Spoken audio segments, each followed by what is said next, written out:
Hello, नमस्कार. Travel vibes with गौरीमध्ये तुमच्या सगळ्यांचं पुन्हा एकदा स्वागत. चला सुरुवात करूया परळी वैजनाथ, आंबेजोगाई आणि रेणापूरच्या देवीच्या दर्शनाचा ब्लॉग. हॅलो, नमस्कार सगळ्यांना. आणि आत्ता मी सध्या आहे लातूर एक्सप्रेसमध्ये आणि खूप अचानक ठरलं की एक दिवसाचा एक मिनी टूर करूया. त्याच्यामुळे फक्त एक दिवसाची सुट्टी घेऊन मी जाते अंबाजोगाई आणि परळी वैजनाथ, जे 12 ज्योतिर्लिंगांपैकी एक आहे. मुंबई साईडला जे लोक राहतात त्यांना एक मिनी आणि शॉर्ट ट्रिप करायची असेल तर एका दिवसाच्या सुट्टीमध्ये तुम्ही हे सगळं सेट करू शकता. कसं ते मी तुम्हाला नक्की सांगेन, पण तुर्तास आत्ता झाली आहे रात्र आणि मला आली आहे झोप. त्याच्यामुळे मी झोपते आणि उद्या आपण सकाळी भेटूया लातूर स्टेशनला. शुभरात्री. ती गौरी तर झोपली आहे आणि ती सकाळी 6:30 वाजता लातूरला पोहोचेल. पण तोपर्यंत आपण जाणून घेऊया की तुम्ही लातूरला कसे पोहोचू शकता. जर तुमचं खाजगी वाहन असेल तर तुम्ही आपल्या वाहनाने मॅप थ्रू लातूरला पोहोचू शकता आणि पुढे आंबेजोगाईला पोहोचू शकता. जर तुम्ही मुंबई बाजूला राहत असाल तर तुम्ही 9 वाजताची लातूर एक्सप्रेस पकडून लातूर स्टेशनला जाऊ शकता आणि तिथून पुढे कॅब किंवा रिक्षाने आंबेजोगाईला पोहोचू शकता. जे लोक पुण्याला राहतात त्यांच्यासाठी हडपसरहून देखील एक एक्सप्रेस सुटते जी तुम्हाला लातूरला पोहोचवते. जर तुम्ही बसने जाणार असाल, ST महामंडळाची बस पकडून तुम्ही लातूर डेपोला जा आणि तिथून आंबेजोगाईसाठी ज्या बसेस निघतात त्यातून तुम्ही आंबेजोगाईला पोहोचू शकता. सकाळी 6:45 वाजता लातूर स्टेशनला उतरलो. बाहेर ड्रायव्हर काका गाडी घेऊन तयारच होते. पटापट सामान लोड केलं आणि लातूरहून आंबेजोगाईसाठी निघालो. रात्री लवकर जेवण झाल्यामुळे भरपूर भूक लागली होती. वाटेत पुण्यश्लोक अहिल्यादेवी होळकर चौक सोडल्यानंतरच एक ढाबा होता. तिथे जायचा प्लॅन बनवला. गाडी 80च्या खाली स्पीड देतच नव्हती कारण रस्ते खूप सुंदर होते. खाण्यासाठी थांबलो तर हे इथे छोटे छोटे पक्षी दिसले. ऑर्डर दिली तर समोर सूर्यनारायणांचे दर्शन झाले. पटापट नाश्ता उरकला आणि गाडीत बसून परत आंबेजोगाईसाठी निघालो.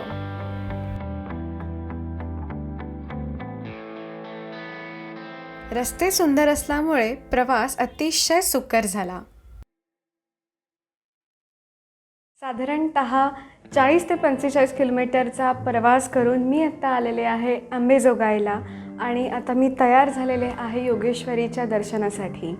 आत्ता जिथे मंदिर आहे ती जागा आहे जिकडे आंबेजोगाईच्या म्हणजेच योगेश्वरीचा आणि परळी वैजनाथ यांचा विवाह होणार होता. परंतु काही कारणामुळे हा विवाह संपन्न होऊ शकला नाही आणि त्याच विवाह मंडपाच्या जागी आज मोठे मंदिर आहे. इथे बरेच जण येतात, योगेश्वरीचे दर्शन घेतात. परंतु एक गोष्ट बऱ्याच जणांना माहिती नसते, ती म्हणजे मूळ जोगाईचं स्थान.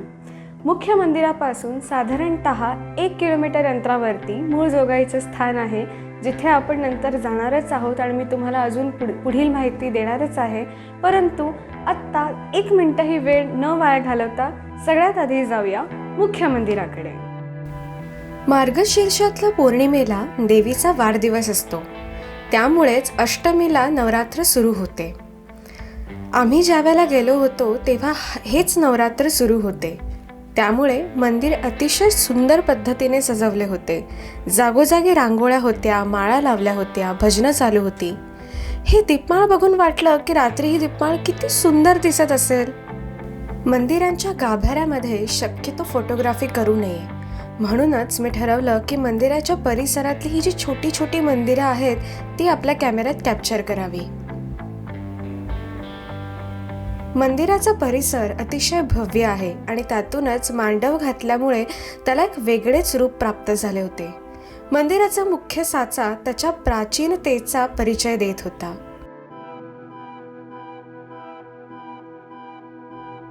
हे छोटेसे गणपती मंदिर दिसले आणि बाप्पासमोर मस्तक नमन झाले.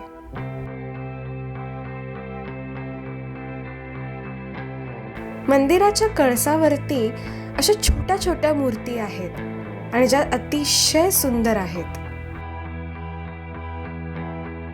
तुम्ही जेव्हा जाल तेव्हा हा कळस नक्की बघा.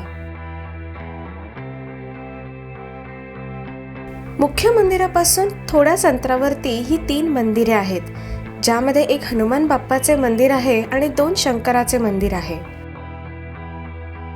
नुकतीच पूजा सुरू असल्यामुळे शंकर बाप्पाच्या पिंडीला एक वेगळेच रूप प्राप्त झाले होते. त्यांचे दर्शन घेतले आणि पुढे निघालो. नमस्कार. अंबाजोगाई हे जे मंदिर आहे याचं दर्शन झालेलं आहे, पण एक गोष्ट जी बऱ्याच लोकांना माहिती नसते आणि ती गोष्ट मिस करतात ती म्हणजे मूळजोगाईचं दर्शन. मी आत्ता आहे त्याच रस्त्यावरती ज्या रस्त्याहून एक फाटा जातो मूळजोगाईला. तो फाटा म्हणजे हा आधी रेणुका देवीचं वरती मंदिर आहे आणि तिथून खाली उजव्या हाताला खाली वळल्यावरती साधारण 25 ते 30 पायऱ्यांनंतर मूळजोगाईचं स्थान आहे. आणि मूर्ती अत्यंत सुंदर आहे, ती मी तुम्हाला नक्की दाखवेन पुढे. पण मी नक्की रेकमेंड करेन की जेव्हा केव्हा तुम्ही अंबेजोगाईला याल तेव्हा योगेश्वरीच्या दर्शनासोबत मूळजोगाईचं दर्शन नक्की घ्या. चला जाऊया मूळजोगाईच्या दर्शनाला.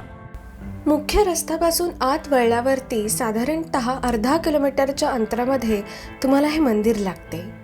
जातांचा रस्ता थोडाफार डोंगराळ भागातला वाटत तर होता, परंतु तसे नाही.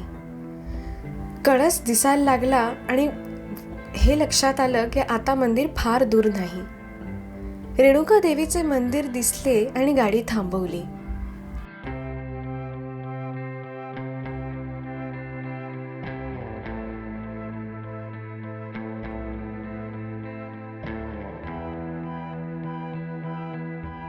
तुमच्या सोबतचे लहान मुले असतील तर त्यांना खेळण्यासाठी इथे सीसॉ आणि झोपाळा आहेत. तर ही आहे रेणुका माता. एक सिच्युएशन इमॅजिन करा की तुम्ही मंदिराच्या गाभाऱ्यात आहात आणि वाऱ्याच्या आवाजाशिवाय इतर कुठलाही आवाज नाही. मंदिरामध्ये फक्त तुम्ही आणि पुजारीच आहात आणि समोर तुम्ही देवीचे दर्शन घेताय. किती सुंदर अनुभूती असेल ही, आणि तीच मी त्या दिवशी अनुभवत होते.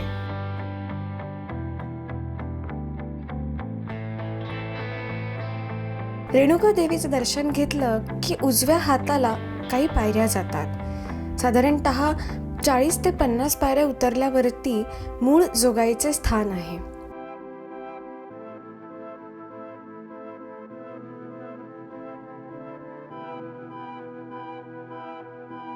आणि शेवटी आम्ही मूळ जोगाईच्या ठिकाणी होतो.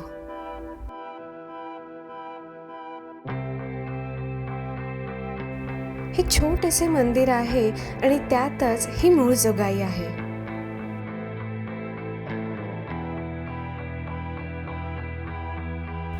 इतके दिवस आपण अंबेजोगाईला येत तर होतो, परंतु या मूळ जोगाईचे दर्शन का घेतले नाही हा प्रश्न मनात घोळत होता.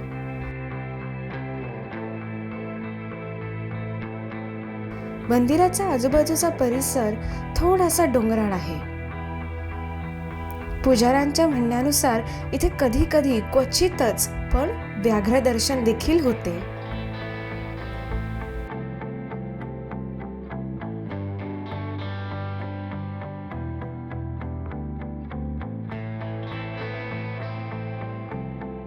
मूळ जोगाईचे दर्शन घेतले आणि आता प्रवास सुरू केला तो परळी वैजनाथसाठी. पटापट जाऊन बॅगा पॅक करून आम्ही परळी वैजनाथसाठी निघालो. हा बोर्ड बघितला आणि लक्षात आलं की आपण अतिशय योग्य मार्गावरती जातोय.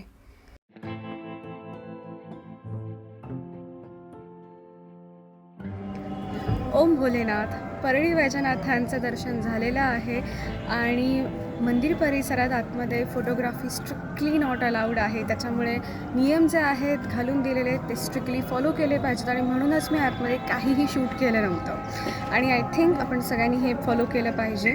पण लातूरपासून आपण इथे कसे आलो आणि कसं यायचं आहे, किती वेळ लागतो, ह्या सगळ्याची माहिती आपण आता पुढे घेऊया. परळी वैजनाथ हे 12 ज्योतिर्लिंगांपैकी एक आहे. त्याचे दर्शन घेतले आणि पुढे निघालो. तुम्हाला सांगितल्याप्रमाणे अंबेजोगाईपासून हे ज्योतिर्लिंग सुमारे 25 किलोमीटर अंतरावरती आहे. त्याच्यामुळे तुम्ही जर गाडीने जात असाल तर तुम्ही 30 ते 45 मिनिटात पोहोचू शकता. हा मावळणारा सूर्य कुठेतरी हे सांगत होता की आता ही डे ट्रिप संपायला आलेली आहे. परळीहून परत लातूरच्या दिशेने प्रवास सुरू केला, परंतु अजून एक गोष्ट बाकी होती, ती म्हणजे रेणापूरच्या देवीचे दर्शन घेणे. छत्रपती शिवाजी महाराज चौक हा रेणापूरमधील प्रसिद्ध चौक आहे. तो लागला आणि लक्षात आलं की रेणापूर आता आले आहे. हेच रेणापूरच्या देवीचे मंदिर आणि हेच ते महाद्वार, जिथून आतमध्ये प्रवेश करत आम्ही हळूहळू देवीपर्यंत जात होतो. देवीचा जणू दरबारच होता, कारण तिथले आतले हत्ती इतके सुंदर दिसत होते आणि त्यांचे डोळे इतके बोलके होते की जणू ते जिवंत आहेत असं वाटत होतं. मंदिरात प्रवेश करताना तुमचा अहंकार बाजूला ठेवावाच लागतो, त्याचीच ही प्रचिती होती, कारण मंदिराचे दरवाजे इतके छोटे होते की वाकूनच आतमध्ये जायला लागत होते. तर ही आहे रेणापूरची देवी. रेणापूरच्या देवीच्या हातांची रचना थोडीशी वेगळी आहे. जणू ती सांगते की जा बाळा, तुला जे काय हवं ते तुला दिलं. अशा प्रकारे फायनली आम्ही लातूर स्टेशनला पोहोचलो आणि आमची गाडी समोर उभी होती. जायची तर इच्छा नव्हती, परंतु ही डे ट्रिप असल्यामुळे ही इथेच संपली. हा व्लॉग तर संपला, परंतु मी पुन्हा परत येईन माझ्या नवीन व्लॉगसोबत. पण तुम्हाला एक विनंती आहे की हा व्लॉग तुम्हाला कसा वाटला, तुमच्या काही किमती सजेशन्स असतील, फीडबॅक्स असतील तर मला नक्की कळवा. मी पुढील व्लॉग बनवताना तर सगळ्या गोष्टी विचारात घेईन. आणि हो, व्हिडिओला लाईक करायला, शेअर करायला आणि सबस्क्राईब करायला विसरू नका. सगळ्यांना तूर्तास बाय बाय, पण लवकरच भेटू. तोपर्यंत काळजी घ्या आणि हॅव अ गुड डे.